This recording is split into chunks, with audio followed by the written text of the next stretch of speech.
ইকরা কিতাব আল্লাহ, জেনে নিন কোরআন শেখার সহজ উপায়। আউযু বিল্লাহি মিনাশ শাইতানির রাজীম। বিসমিল্লাহির রহমানির রহিম। আলহামদুলিল্লাহিল্লাযী শাররাফান নাসা বিল কোরআনিল আযীম। ওয়াসসালাতু আলা মান লা নাবিয়্যা বা'দাহু ওয়া আলা আলিহি ওয়া আসহাবিহি আজমাইন। সারা বিশ্বময় বাংলা ভাষাভাষী এবং যে যেখান থেকেই প্যানভিশন টিভির অনন্য আয়োজন কোরআন শেখার সহজ উপায় উপভোগ করছেন, সকলকে আন্তরিক মোবারকবাদ, সুস্বাগতম। সম্মানিত কোরআন শিক্ষার্থী ভাই বোনেরা, কোরআন শেখার একটি চমৎকার স্তরে এখন আমরা অবস্থান করছি। গত কয়েকটি ক্লাস জুড়ে আমরা আমাদের এই প্রচেষ্টা অব্যাহতভাবে একের পর এক আপনাদের সামনে উপস্থাপন করছি, আর আপনারাও মনোযোগের সাথে বিষয়গুলো লুফে নিচ্ছেন। আপনার বাড়িটা হয়ে যাচ্ছে কোরআনের বাড়ি, আপনার পরিবারটা হয়ে যাচ্ছে কোরআনের পরিবার। এবারে আমরা গত ক্লাসে যতটুকু পড়েছিলাম সেদিকে এক নজর আমরা চোখ বুলিয়ে নিতে চাই। আমরা তানভিন শিখেছিলাম, স্ক্রিনে আমরা চলে আসছি একেবারেই। দেখুন, তানভিন ছিল দুই জের, দুই জবর, দুই পেশ। তানভিন প্রথমটা হচ্ছে হরকত, দ্বিতীয়টা হচ্ছে তানভিনের কাজ। আর তানভিন মূলত নয়ের কাজ করে। আমরা এটা ভালোভাবেই আশা করছি বুঝতে পেরেছেন আপনারা। তানভিন মূলত নয়ের কাজ করে, আর সে লক্ষ্যে আমরা আজকে দুই একটা উদাহরণ দিয়ে সামনে চলে যাব ইনশাআল্লাহ।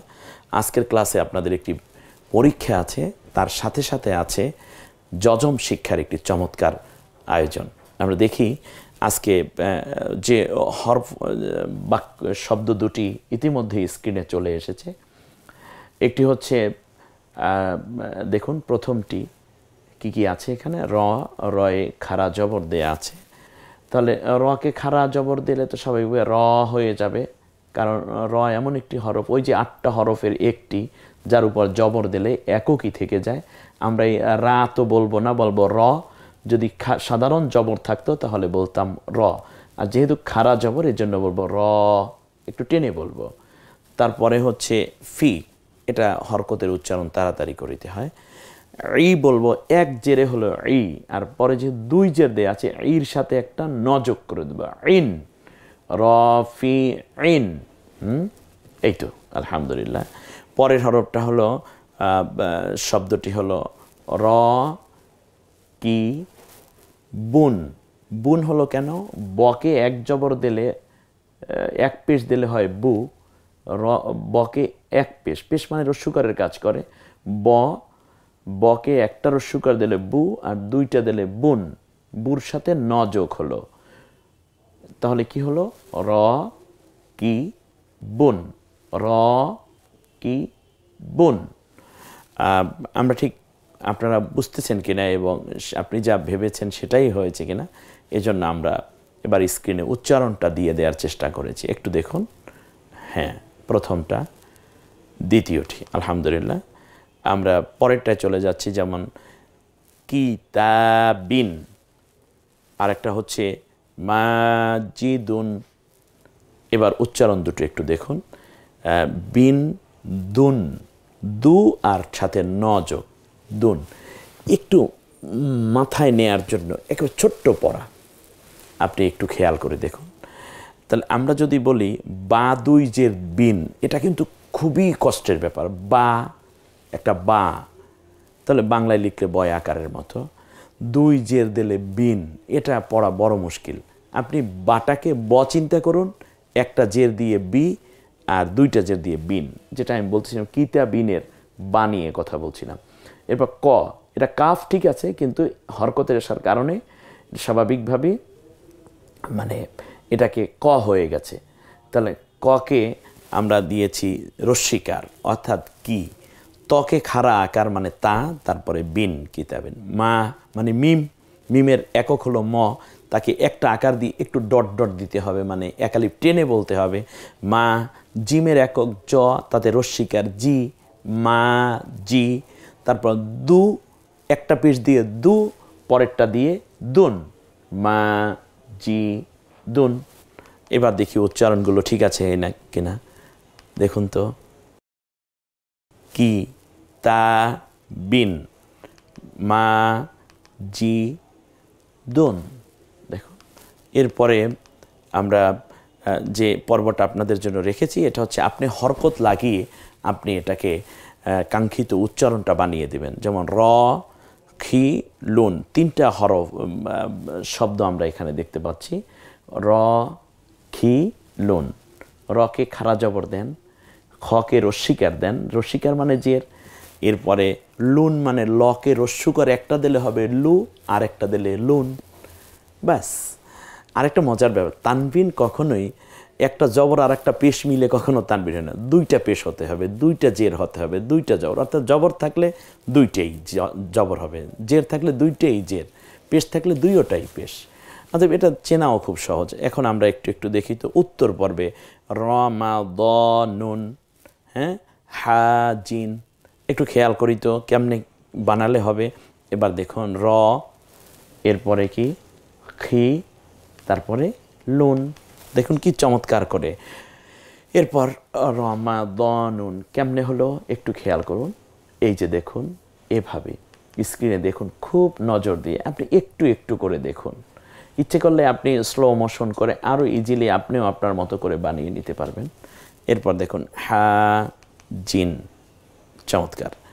ব্যাস। এরপরে আমরা আরও কিছু শব্দ দেখছি। বাশিরুন, বা শি রুন, তিনটা শব্দ এখানে চলে এসেছে। আপনি এবার হরকত লাগান, উচ্চারণ দিয়ে আছে হা ফি, ফি জুন, ফা সা দান।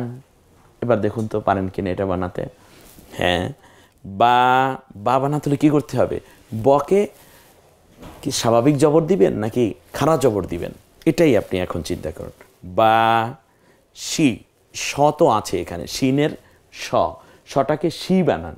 কিন্তু এখানে বলতেছে যে শি যেহেতু একটু টেনে বলতে হচ্ছে, এজন্য শি, হ্যাঁ, রুন, হা ফি, ফি জুন, ফা সা দান। দেখুন এভাবে কিনা। এরপরে খ বি ঋণ, হ্যাঁ একটু দেখুন খ বি ঋণ কীভাবে বানাবেন একটু দেখুন। র জু ল্যান কীভাবে বানাবেন? র জু লান। এরপরে মা সা, সা মানে কি খাড়া জবর হবে, একটু টেনে বলতে হবে যেহেতু। এরপরে জি, তারপরে দুন, দু আর একটা পেশ দিলি দুন। আমরা মূলত এ পর্বে যা শিখেছি এর উপরই আপনি কতটুকু শিখতে পেরেছেন এটার উপর একটি চমৎকার পরীক্ষা আছে। এটা হচ্ছে আমাদের পঞ্চম পর্বের পরীক্ষা, তানভিনের উপরে পরীক্ষা। তাহলে আমরা একটা সামারি নিয়ে নিই। সেটা হচ্ছে তানভিন হলো দুই জের দুই জবর দুই পেশ, একটা থাকলে হরকত আর দুটো থাকলে তানভিন। তানভিন মূলত বাংলায় নয়ের কাজ করে, একটি কমন ন যোগ করে দেয়। সেটা পেশেও ন, জবরেও ন, জেরেও ন। অর্থাৎ যেমন বা, বায়ের একক হলো ব, জের একটা দিলে বি আর দুইটা দিলে, দুইটা জের দিলে ন, মানে বির সাথে ন যোগ। আবার বু, একটা পেশ দিলে বাকে মানে একক হয়ে যায় ব, একটা পেশ দিলে বু আর দুইটা পেশ দিলে বুন। আবার যদি জবর বলি তাহলে বা, ব হলো একক, বায়ের একক ব, একটা জবর দিলে বা, দুইটা জবর দিলে বার সাথে ন যোগ। তাহলে তানবিন নয়ের কাজ করে। আপনাদের জন্য পঞ্চম পর্বের পরীক্ষা চমৎকার করে স্ক্রিনে অলরেডি আপনার প্রশ্নপত্র চলে এসেছে। আপনি দেখুন 2 পৃষ্ঠায় প্রশ্নপত্র, পাশাপাশি দুইটা দেয়া আছে। আমরা এ পৃষ্ঠা থেকে ওই পৃষ্ঠায় চলে যাব। এরপরে আপনাকে প্রথম রেখা টেনে শব্দ মিল করুন, তারপরে হরকত দিয়ে শব্দ তৈরি করুন, এখানে চমৎকার করে দেয়া আছে। তৃতীয় বারে আপনার কাছে জানতে চাওয়া হচ্ছে বাংলায় উচ্চারণ লিখুন। একটু লেখার চেষ্টা করুন, বারবার পড়ার চেষ্টা করুন। এরপরে তানভিন মূলত কিসের কাজ করে? একক, একালিফ টান, নয়ের কাজ না আকারের কাজ? তানভিন কিসের কাজ করে এখানে? এরপর পঞ্চম প্রশ্ন হচ্ছে খারাজের খারাজ জবর উল্টা পেশ এখানে কি করতে হয়? এক আলিফ টেনে বলতে হয়, 2 আলিফ টেনে, না 3 আলিফ, না 4 আলিফ? এরপরে এমনি করে এখানে তাহলে খারাজের খারাজ জবর উল্টা পেশ এক আলিফ টানিয়া পড়িতে হয়। আমরা এই পর্যন্ত পরীক্ষা আপনারা যা দিয়েছেন একটু দেখুন, এখানে আমরা জবাবটাও পরবর্তী দিয়ে দিচ্ছি। এই আপনি একা পরীক্ষা দিবেন, একাই খাতা মূল্যায়ন করবেন, ওস্তাদজি আপনার পাশে থেকে অন্তরে অন্তরে যেন হেল্প করতে পারে, সেজন্য আমার কথাগুলো আপনি নিয়ে নিতে পারেন।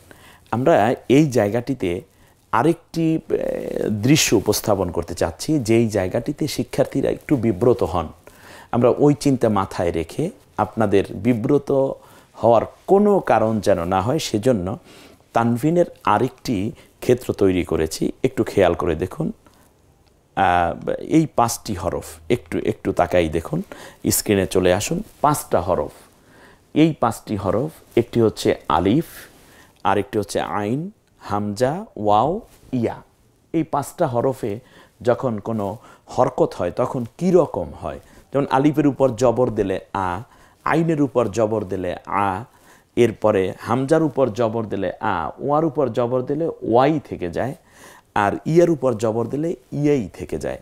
এই পড়াগুলো একটু পড়ে নিতে হবে, একটু দয়া করে একটু বারবার পড়েন। আ, আলিফের উপর জবর দিলে আ, আ, আ, ওয়া, ইয়া, ইয়ার উপর জবর দিলে ইয়াই উচ্চারিত হয়ে যায়।